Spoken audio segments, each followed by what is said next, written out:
Prezados irmãos, minhas irmãs, que a paz grandiosa de Deus, que a paz de Jesus, que a paz dos espíritos amigos, espíritos que fazem e dirigem esta casa de oração e trabalho, que a paz de todos eles possa recair individualmente sobre cada um de nós aqui presente, espíritos encarnados e espíritos desencarnados. Trago lá de Carpina, como Edina já o disse, o abraço amigo e fraterno do Centro Espírita Amor e Caridade.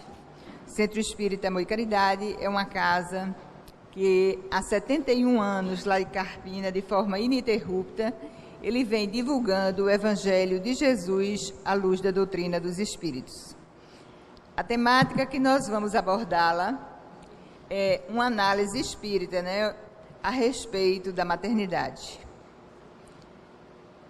Essa temática, na minha visão, e principalmente no dia de hoje, em que todos comemoramos, homenageamos as nossas mães, é uma temática muito oportuna, porque todos nós sabemos que o dia de hoje é um dia de emoção, é um dia de sentimentos, é um dia de saudades, e muitas vezes na mente de muitos filhos, um momento de interrogação, um momento de dúvida, um momento em que, muitas vezes, não tão boas recordações eclodem nos seus sentimentos.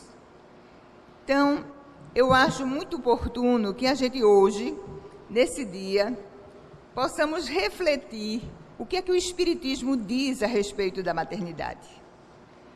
Edina falou ainda há pouco que era uma sublime missão. Através dela, nós cooperamos com Deus e fazemos vir à Terra muitos espíritos necessitados para continuarem o seu processo de evolução. Por conta dessa tarefa que nós poderemos realizá-la, o nosso corpo ele foi adaptado e está previsto essa função que ele, em querendo, porque temos o livre-arbítrio, poderíamos realizá-la. Quando a gente observa essa questão de ser mãe, de dar-se a oportunidade de cooperar com Deus na vinda de espíritos à Terra, nós observamos que nem todas as mulheres se posicionam de forma igual. Eu recordo-me, e até eu tenho esse relato comigo, a história de uma mulher que ela saíra de uma cidade do interior, lá de Minas Gerais, e ela trazia consigo na sua bagagem o desejo de profissionalmente se realizar lá em São Paulo. Mas ela não tinha apenas esse desejo. Ela gostaria de se realizar profissionalmente em São Paulo, mas ela tinha, como muitas mulheres o têm, o desejo de um dia ser mãe. Só que, no ônibus que a conduzia até São Paulo, a história de sua vida foi delimitada por maiores obstáculos. Ela foi acidentada, ficou paraplégica em uma cadeira de rodas, e ela narra no seu depoimento que os sonhos dela continuaram, inclusive o de ser mãe. Conseguiu, lá em São Paulo, com uma certa dificuldade, realizar-se profissionalmente, mas era a meta dela, ela queria ser mãe. E ela dizia de si para consigo, se não o pudesse de forma natural, ela buscaria os meios que a ciência pode oportunizar para que ela realizasse o desejo.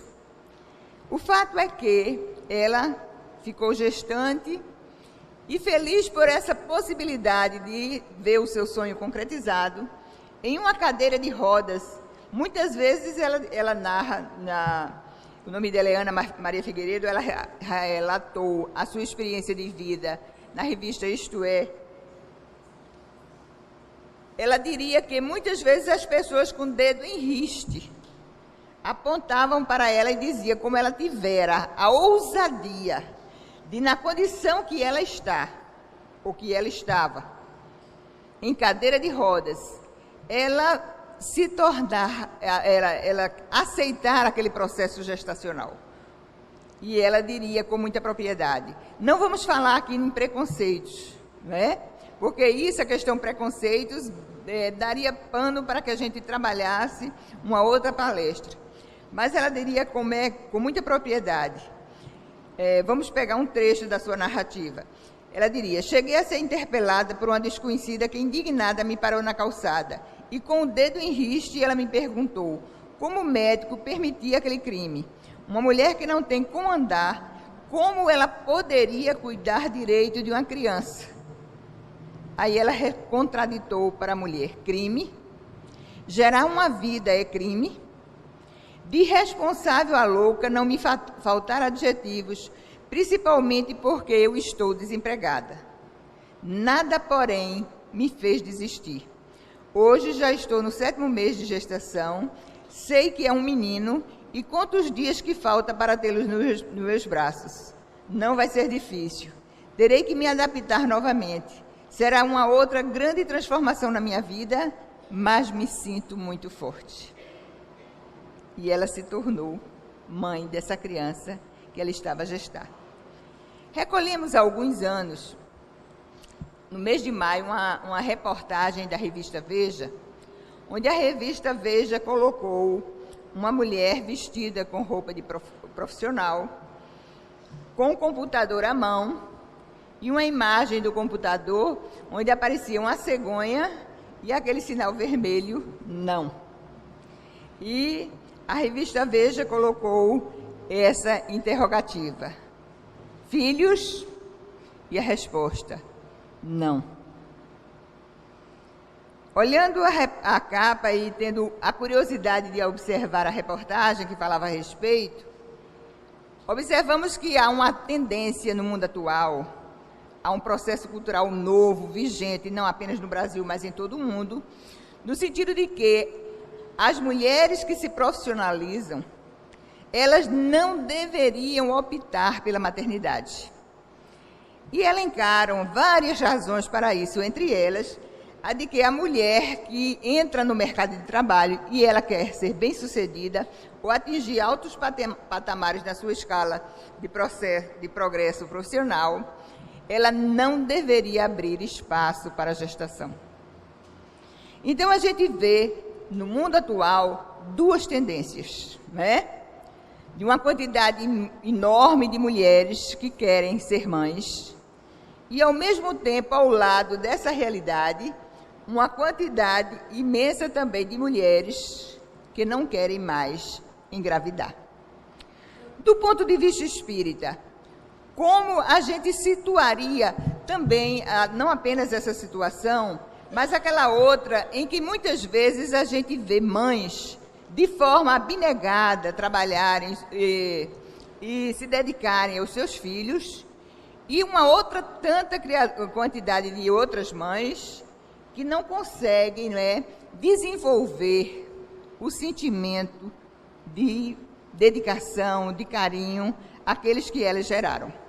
Na questão 890 do Livro dos Espíritos, nós vamos encontrar uma indagação de Allan Kardec que foi feita assim: será uma virtude o amor materno ou é um sentimento instintivo comum aos homens e aos animais? A resposta que lhe foi dada: uma e outra coisa.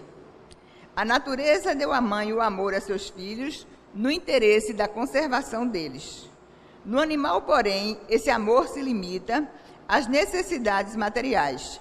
Cessa quando desnecessários se tornam os cuidados. No homem, persiste pela vida inteira e comporta um devotamento e uma abnegação que são virtudes. Sobrevive mesmo à morte e acompanha o filho até no além-túmulo.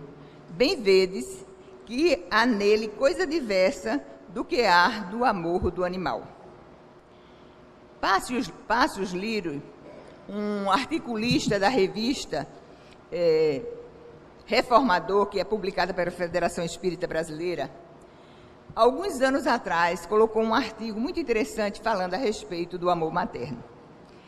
E na visão de Passos Lírios, ele diria que parece que Deus, quando criou as mães, ou aqueles espíritos que se predisporiam um dia à maternidade, parece que ele teria criado de uma forma diferenciada. Por quê? Pastor Lírio vestia o seu pensamento dizendo que essas mulheres, elas não apenas assumiriam uma maternidade biológica, mas, ao lado da maternidade biológica, elas assumiriam uma maternidade espiritual, que seguiria os seus filhos onde eles estivessem.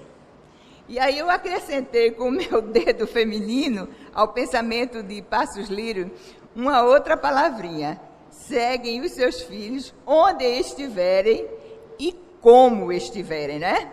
São casados, já estão independentes, e muitas vezes o nosso amor materno não deixa de acompanhá-los.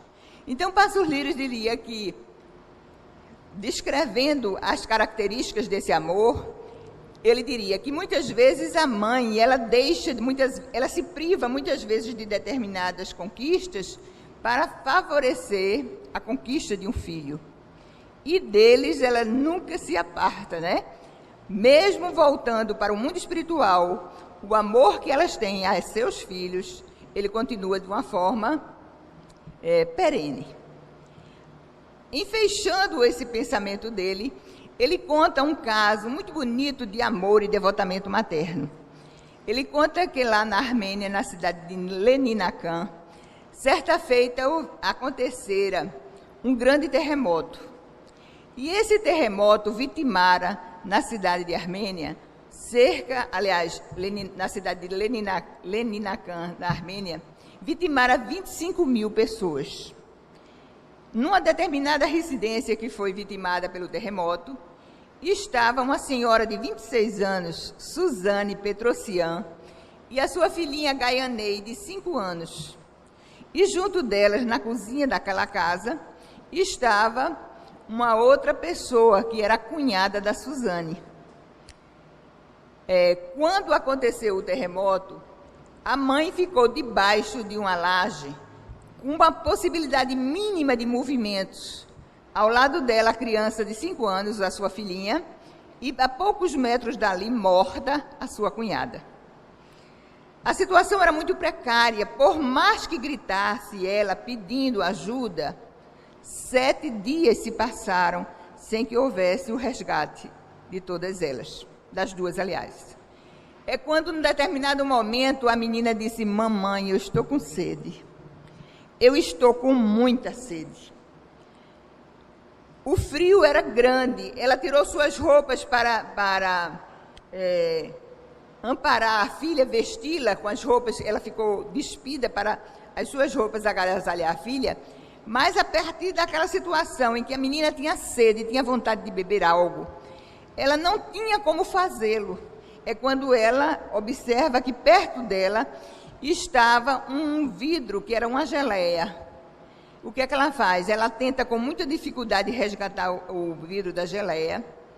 Ela passa a geleia para a filha, ela vai dando aos poucos para que pudesse a menina comer algo.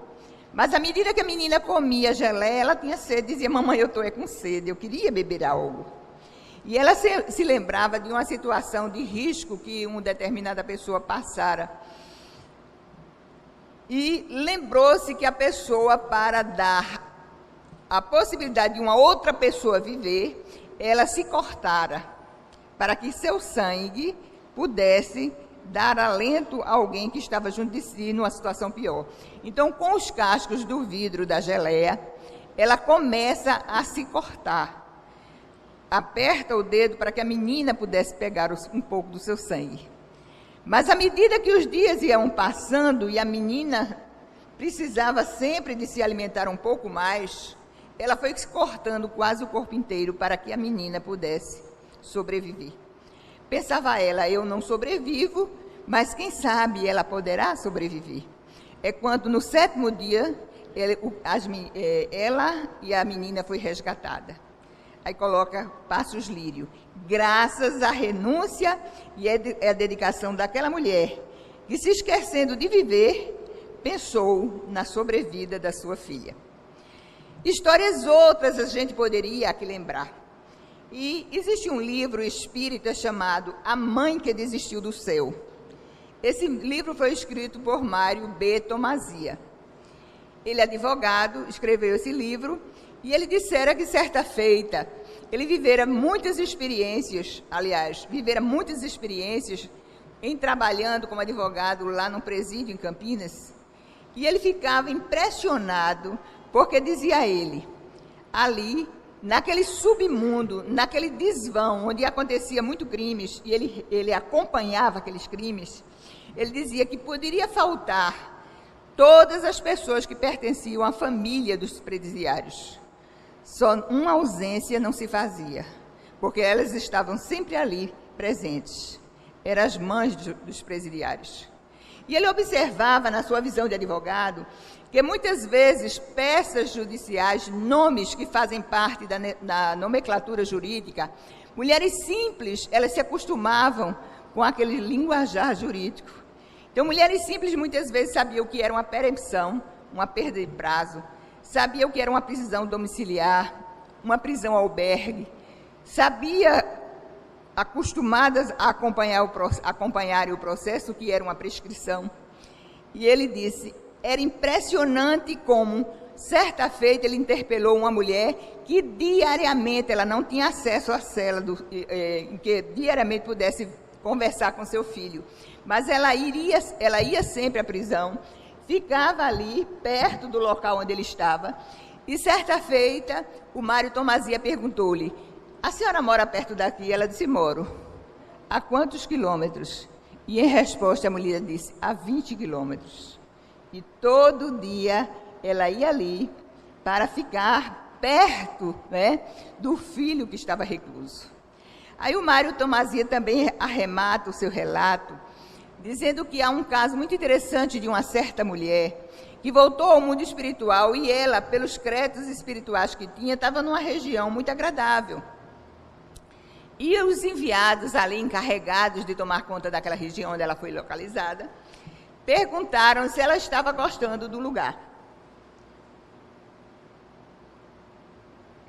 Em resposta, ela disse, bom, gostando eu estou do lugar. Só que eu ainda não reencontrei com meu filhinho Ditinho. Onde está Ditinho? Ditinho era o filho dela, que também já estava no mundo espiritual, mas que não tivera acesso à região onde ela ficara localizada. Aí ela disse, Ditinho não tem acesso a esse local onde eu estou, então aqui eu não quero ficar. Daí o título do livro, né? A Mãe que Desistiu do Céu. Se Ditinho, não poderia estar ali junto com ela, ela preferia ir para a região onde o Ditinho estava. Então, nós vamos observando essa situação onde emergem histórias, onde há verdadeiramente relatos de dedicação, devoção e amor das mães. A literatura espírita, eu sempre digo, a nossa rica literatura espírita, tem muitos casos onde se atesta a presença do amor maternal. No livro Libertação, da série André Luiz, acredito que vocês tenham lido, vocês devem se recordar de Matilde, a mãe de Gregório. E quem era Gregório? Era um grande líder das trevas. Ele tinha sob a sua dependência uma quantidade enorme de espíritos perseguidores. É quando um certo dia, Matilde, que era um espírito de alta elevação espiritual, ela pede aos amigos que alguma coisa seja feita para que os espíritos ali se reúnam e possam ajudar a Gregório. E diria Matilde no seu relato, depois vocês podem verificar, é linda a história. Aí ela diz assim, eu ainda não percebo sinais de uma verdadeira transformação. Ela sabia que seu filho era dedicado ao serviço das trevas. No entanto, ela disse, eu já percebo, vez por outra, alguma dúvida no seu pensamento, se vale a pena continuar nesse serviço, aliciando pessoas, espíritos para a prática do mal. Aí ela disse, gostaria de rogar a ajuda para que alguma coisa fosse feita para o meu filho, no sentido de que ele pudesse um dia verdadeiramente se reencontrar consigo mesmo e se reerguer. 400 anos. o relato do livro, em que esse espírito ela vinha acompanhando os mínimos gestos para um processo de transformação do seu filho. Mas a vida é cheia de detalhes. E vez por outra, ou perto de cada um de nós, a gente vê uma quantidade também de relatos outros que muitas vezes fazem com que a vida de determinadas pessoas, elas não tenham, né, a vivência grandiosa onde se patenteie a presença do amor maternal. Na questão 891, Allan Kardec, preocupado para também dar uma informação sobre esta situação, ele indaga: estando em a natureza o amor materno, como é que há mães que odeiam os filhos, e não raro desde a infância destes? É uma grande interrogação que muitas vezes deve bailar na mente de muitas pessoas. Eu tenho uma experiência que aqui e acolá eu a narro. Eu fui participar de um trabalho ecumênico em um dos hospitais aqui em Recife. E havia um trabalho muito bonito, religioso, feito nesse hospital. E eles colocavam, não apenas no recinto das salas das pessoas que trabalhavam naqueles recintos, mas de uma forma externa também, no mural do hospital, eles colocavam a palestra e o palestrante. A gente geralmente fala nesses locais e nesses momentos ecumênicos, a gente fala sobre um tema que seja comum às diversas religiões. E me pediram para eu falar sobre perdão. E aí, numa sala pequena, mas cheia de pessoas, muito cheia de pessoas, uma jovem, quando eu terminei o trabalho, ela me disse assim: eu vim aqui por causa do tema. Eu vim aqui por causa do tema. E ela traria a sua história, marcada por um sofrimento muito grande. Ela disse: olha, eu vim aqui porque eu queria alguma coisa que o Espiritismo me assinalasse para justificar o sentimento que minha mãe, desde que nasci, devotou a mim. E ela diria que desde pequenina a mãe dizia: eu lhe odeio, eu lhe odeio. Desde que você nasceu, a minha vida passou a ter contornos bem diferentes, eu lhe odeio. E ela disse: olha, eu não sei mais o que fazer, mas a vida é caprichosa. E todas as minhas irmãs se casaram, só eu que não casei. E eu não tendo casado, sou eu que tenho hoje a responsabilidade de cuidar de minha mãe. Mas a senhora acredita que até hoje ela diz: eu não gosto de você. E ela me perguntaria: o que é que eu faço? Eu disse: olhe, você faça o melhor que você possa fazer por sua mãe. Faça o melhor. Porque você não vai ser visitada quando ela retornar ao mundo espiritual por um sentimento muito forte, que é o sentimento de culpa. Faça, dê o melhor de você. Nunca mais que a vi. Foi uma pessoa que, inclusive, não era funcionária do hospital e que teria ido assistir o trabalho por conta da problemática individual e pela temática perdão. Então, na questão 891, Allan Kardec indaga: por que é que, estando na natureza o amor materno, como é que há mães que odeiam os filhos e não raro desde a infância destes? Eis a resposta: às vezes, é uma prova que o espírito do filho escolheu, ou uma expiação, se aconteceu ter sido um mau pai, ou mãe perversa, ou mau filho noutra existência. Em todos os casos, a mãe má não pode deixar de ser animada por um mau espírito, que procura criar embaraços ao filho, a fim de que sucumba na prova que buscou. A resposta que o Espiritismo nos passa para essa difícil e desafiadora situação. Mas essa violação das leis da natureza não ficará impune e o espírito do filho será recompensado pelos obstáculos que haja triunfado. A resposta é que a doutrina espírita nos passa para essa desafiadora situação. Mas eu dissera ainda há pouco a vocês que o Passos Lírio, quando escreveu o seu artigo na revista Reformador, ele diria: parece que Deus havia preparado os filhos, aliás, os espíritos daquelas que seriam mães, de uma forma diferenciada, dando-lhes uma sensibilidade. Walter Barcelos, no livro Sexo e Evolução, Mas eu, com o conhecimento que Passos Lírio tinha, eu não admito que ele verdadeiramente não tinha a razão para encontrar a resposta para o sentimento da maternidade. Aí Walter Barcelos, no livro Sexo e Evolução, ele diz que as mulheres, elas, há séculos, há cerca de vários séculos, a gente poderia dizer, elas desenvolvem no seu espírito as características da humildade, da dedicação, da ternura, da intuição e do amor. Percebamos a resposta bem fundamentada nos princípios doutrinários, para que a gente entenda por que existem mães que fazem como essa, Suzane Petrosian, que deu o seu próprio sangue para que a filha pudesse sobreviver. Então, ele diz que esses espíritos, ao longo de milhares de encarnações, são espíritos que trabalharam dentro de si a questão da humildade, a questão da dedicação, trabalharam dentro de si o sentimento da ternura, da intuição e do amor, né? E por conta desse aprimorar de sentimentos ao longo de determinadas situações ou encarnações, a gente na sociedade vê mães e mães. Mães que assim procedem e mães que de forma diferenciada, não é? Muitas vezes não conseguem ter esse sentimento de ternura para aqueles filhos que elas próprias geraram. Isso é tão verdadeiro que André Luiz, numa das suas obras, ele diz com muita propriedade: há mulheres que são mais fêmeas do que mães, não é? Há mulheres que parece que ainda não conseguiram desenvolver nada desse sentimento que caracteriza a maternidade, a ponto de André Luiz dizer: há mulheres que são mais fêmeas do que mães. Bom, há mães e mães.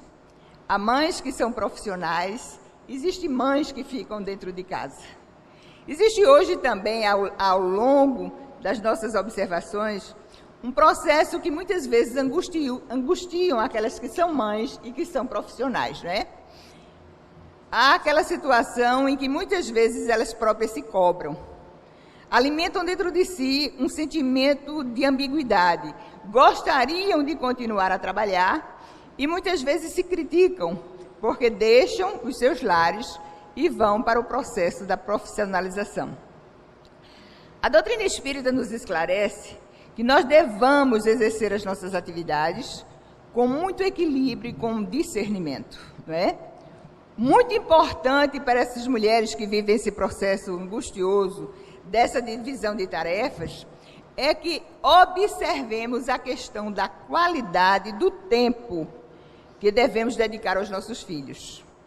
Porque existem aquelas que ficam dentro de casa e muitas vezes se fazem de vítimas, que lamentam e passam para os filhos, né, aquele sentimento de angústia porque não puderam se realizar profissionalmente. Então, é importante que a gente busque observar que tipo de mães estamos a ser, né? Dalva Silva e Souza, naquele livro Os Caminhos do Amor, esse livro tem até lá embaixo, na livraria, ela diz que muitas vezes existe dentro de cada um de nós o lado bruxa e o lado fada. O lado bruxa, na visão dela, quando ela fala no amor maternal, seria aquelas mulheres que vivem sempre se vitimando. E aquele lado fada é aquela mulher que, em todas as situações, ela busca trabalhar os seus filhos para que eles possam crescer espiritualmente, principalmente. Então, hoje é um momento de emoções, eu dizia, um momento de sentimentos, mas é um momento em que nós, principalmente nós que somos mães, busquemos reflexionar sobre as nossas responsabilidades. E ao fazê-lo, gente, eu gostaria até de indicar que vocês pudessem, ao chegar em casa, ou depois, em outro momento, pegar o Evangelho segundo o Espiritismo, no capítulo 14. Honrai o vosso pai e a vossa mãe. E ali, o Espírito Santo Agostinho, ele nos dá uma mensagem de um real valor para a missão de cada uma de nós. Ele diz que quando nós nós geramos um filho. Aquele filho veio para cá, junto de cada um de nós, com o objetivo de evoluir. E existe uma missão muito grande para cada um de nós que somos pais, mães espíritas. E essa missão, muitas vezes eu paro quando eu estou a falar e pergunto, qual é a nossa missão? Está lá no Evangelho, eu tenho certeza que vocês já leram diversas vezes. Qual é a nossa missão? Quem poderia me completar essa indagação? Qual é a nossa missão de pais ou de mães espíritas? Gente, é uma coisa muito simples, mas que às vezes a gente passa por cima. Aproximar os nossos filhos de Deus. E essa missão, o Espírito Santo Agostinho, ele diz, tanto pode ser realizada, não é preciso saber do mundo. As mulheres mais simples, muito mais, elas captam essa grande responsabilidade de aproximar os seus filhos de Deus. Existe hoje uma preocupação muito grande nossa, de que nossos filhos eles se preparem para o mundo profissional. Que eles, muitas vezes, eles se sobressaiam nas grandes funções públicas. Há um tempo atrás, existia aqui na Federação um trabalhador, e ele formou uma filha em medicina numa escola particular, uma faculdade particular. Eu acompanhei o caso dessa pessoa, porque eu também vivi este caso.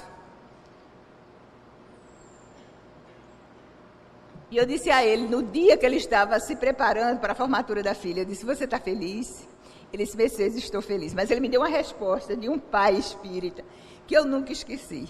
Mas mais feliz eu vou ficar quando eu vir a minha filha utilizando a medicina para ajudar as pessoas a crescer. Nunca esqueci dessa resposta.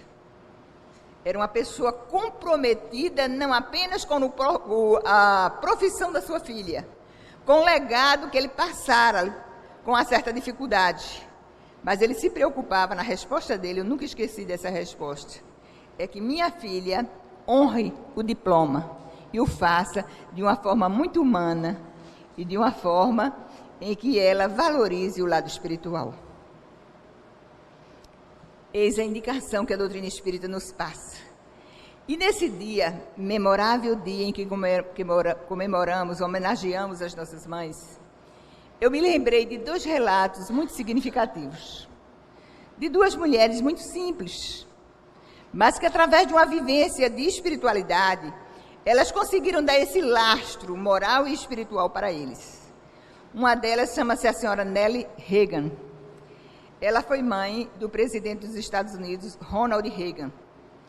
Um certo dia, o Ronald, muito contrariado, ele trazia o seu pai para dentro de casa, que estava alcoolizado, completamente alcoolizado, e ele olhou para sua mãe, a senhora Nellie Reagan, e diz assim, minha mãe, como é que eu posso ser alguém na vida, como é que eu posso ser com o pai que eu tenho? Ele olhou para o filho e disse, olha meu filho, o problema de seu pai é um problema que eu nem você podemos resolver.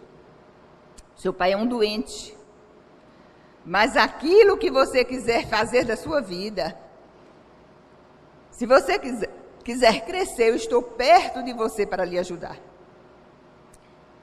E ela lastreou toda a sua vida de mãe, os seus conselhos dentro de critérios de religiosidade. E o Ronald foi crescendo, né? Tornou-se governador lá nos Estados Unidos, depois tornou-se presidente. E ele depois escreveria a respeito da sua mãe. A gente se esquece das comidas, muitas vezes, que elas faziam. A gente se esquece de determinados detalhes pelos quais a gente passou ao longo da nossa existência. A gente não esquece nunca o caráter e o amor das nossas mães. A gente não esquece nunca. E ele diria, recordando o sentimento de religiosidade que a mãe lhe passou, que se algum dia, em algum acidente que ele viesse a sofrer, lhe faltasse algum livro, ele gostaria que nunca lhe faltasse a presença da Bíblia, porque através dela e dos conselhos da mãe, ele soube se sobrepor a muitos obstáculos, inclusive a um atentado de morte. Ele, olhando para trás, observando o atentado que passara, minha mãe sempre me dissera que Deus dá-nos forças para vencer todos os obstáculos e sempre Ele reserva para cada um de nós o melhor. Nelly Reagan. Mas também muito belo é o exemplo de uma senhora chamada Sônia Kerson.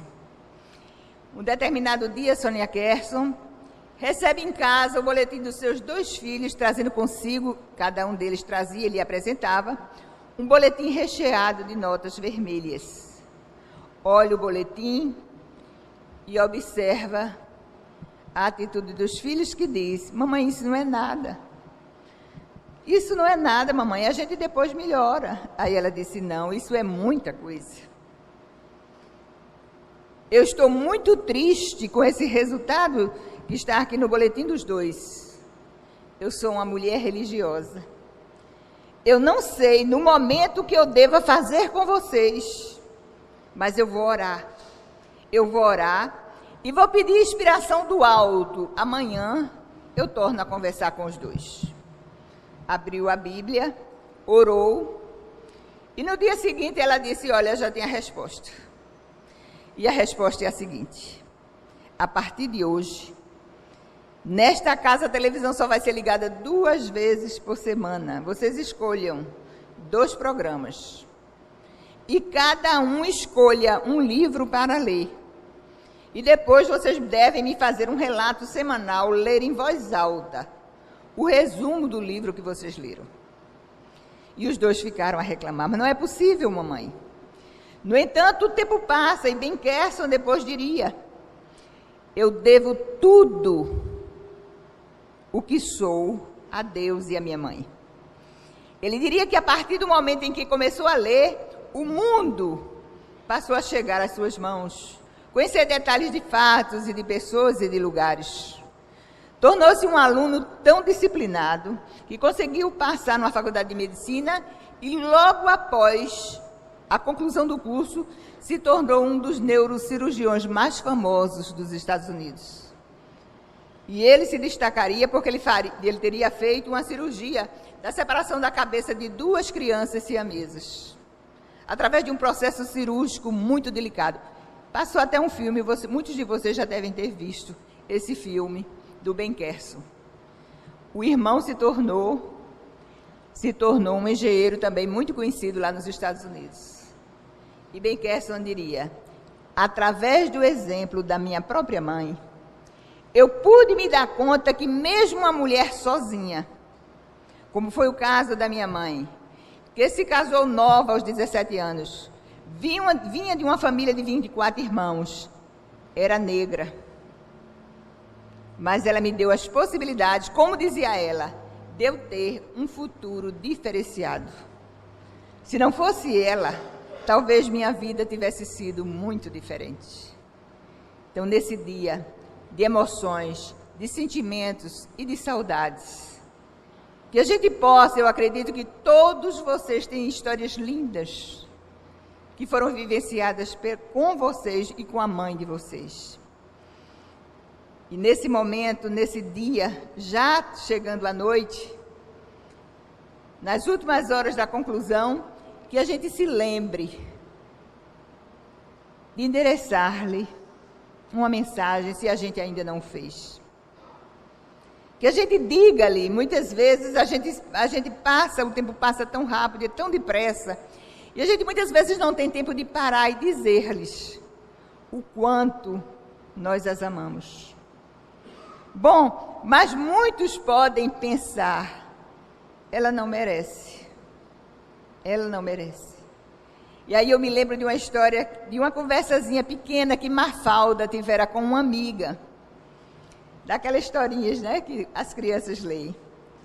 E Mafalda conversava com a amiga e a amiga dizia assim: Mafalda, eu não consigo entender a cabeça dos adultos. Eu não consigo. E Mafalda responderia para a amiga: quando a gente chega no meio de um filme, dificilmente a gente compreende toda a história. Então, se nós somos visitados muitas vezes por alguns sentimentos de ressentimento, de mágoa, de tristeza em relação às nossas mães. Pensemos que quando chegamos na vida delas, elas já tinham uma história de vida. Que elas podem muitas vezes não ter dado aquilo que a gente gostaria de ter recebido das mãos delas. Mas elas nos deram algo muito importante. É a possibilidade de cada um de nós aqui estar.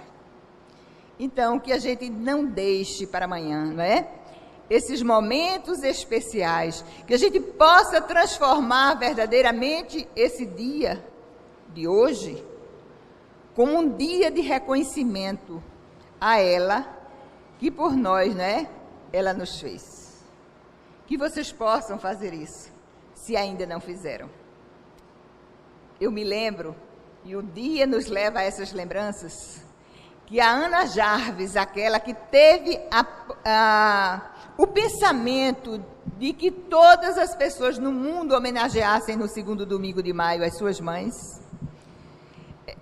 ela fez uma batalha muito grande para que isso pudesse ocorrer.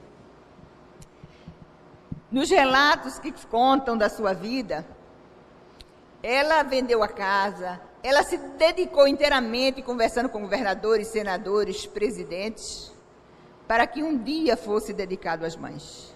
Pelo menos um dia. E no pensamento de Ana Jarvis, ela queria que a mãe do rico fosse homenageada da mesma maneira como pudesse ser a mãe do pobre.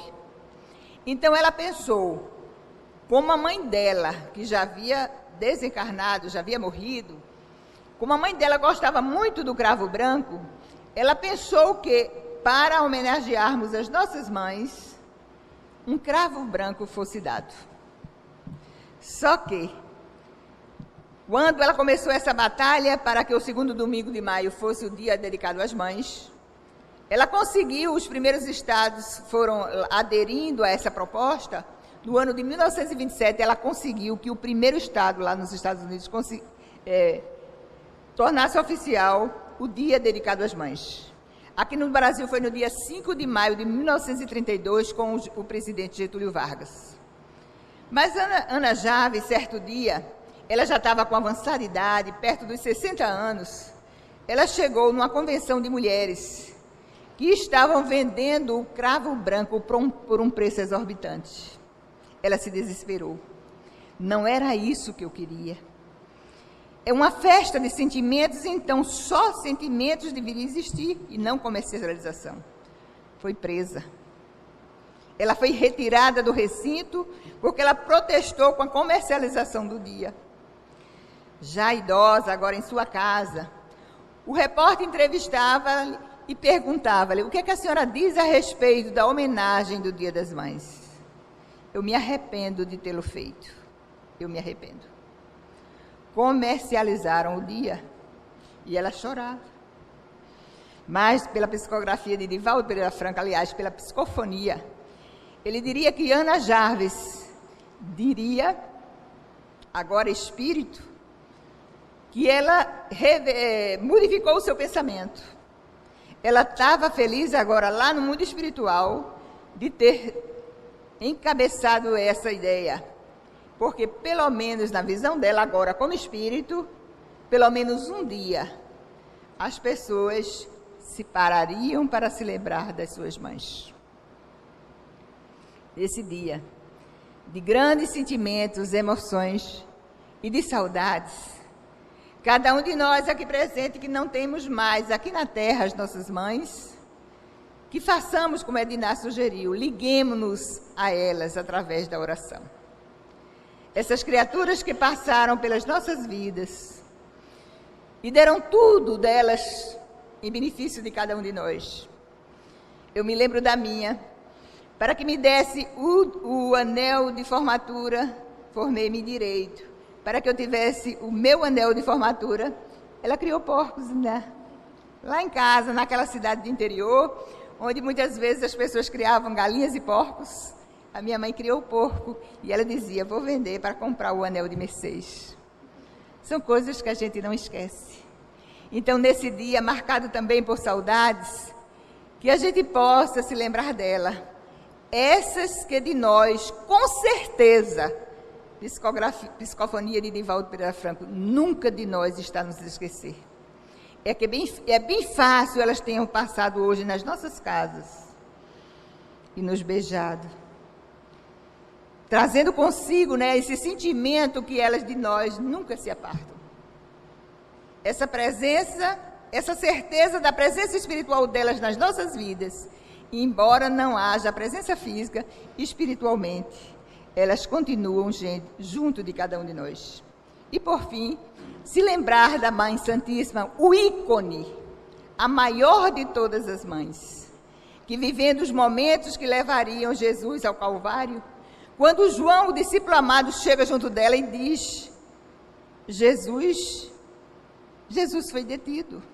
E ela disse: não pode. Jesus é o embaixador dos céus.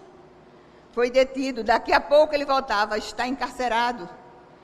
E João ia passo a passo, através da psicografia de Chico Xavier, a esse relato.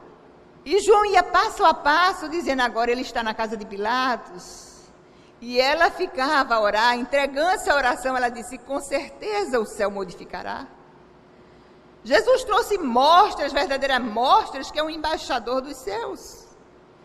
É quando ela toma conhecimento que Pilatos ia perguntar: Cristo ou Barrabás? Ela disse, alimentou o sentimento de esperança. O povo recebeu muito dele através das suas mãos abençoadas. Tantas curas, com certeza o povo vai preferi-lo a Barrabás. É quando ela observa que as suas esperanças, elas parecem não se concretizar, mas ela se lembra de Abraão, que levaria o seu filho Isaque ao sacrifício, e ela se recorda que nos momentos finais, o Isaque foi poupado, por certo, seu filho também seria. Acompanha os seus momentos finais, tenta aproximar-se dele, é quando os soldados não desejam, aliás, não permitem, e ela fica ali, naquele estertorar de dor, seu coração materno aflito, e ela se pergunta: por quê? Por quê? Por que ele não foi poupado? Ele não foi tão bom, ele não fez tanto bem.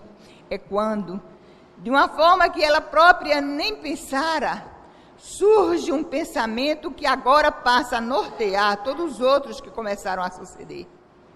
Ele era o filho dela, mas antes de ser o filho dela, ele era o embaixador de Deus. O seu coração de mãe chorava, mas deveria existir com certeza glórias no céu. Então, neste dia grandioso porque a gente se recorda e pensa e abraça e ora pelas nossas mães, que a gente possa, imitando de forma muito tênue, muito ainda primária, o sentimento de Maria, todas as vezes em que os nossos filhos encontrarem-se junto às suas dificuldades, e que muitas vezes a gente queira tirar dessas dificuldades e a gente não possa, com as nossas mãos, com o nosso sentimento, tirá-los, que a gente os entregue a Deus com esse sentimento. Eles são nossos filhos, mas antes de sê-los, eles são filhos de Deus. E com certeza, Deus quer para eles o melhor, que muitas vezes, no momento, a gente não consegue entender. Muita paz para todos. E todas as mães aqui presentes, encarnadas e desencarnadas, possam receber de cada um de nós o melhor dos nossos sentimentos. Muita paz.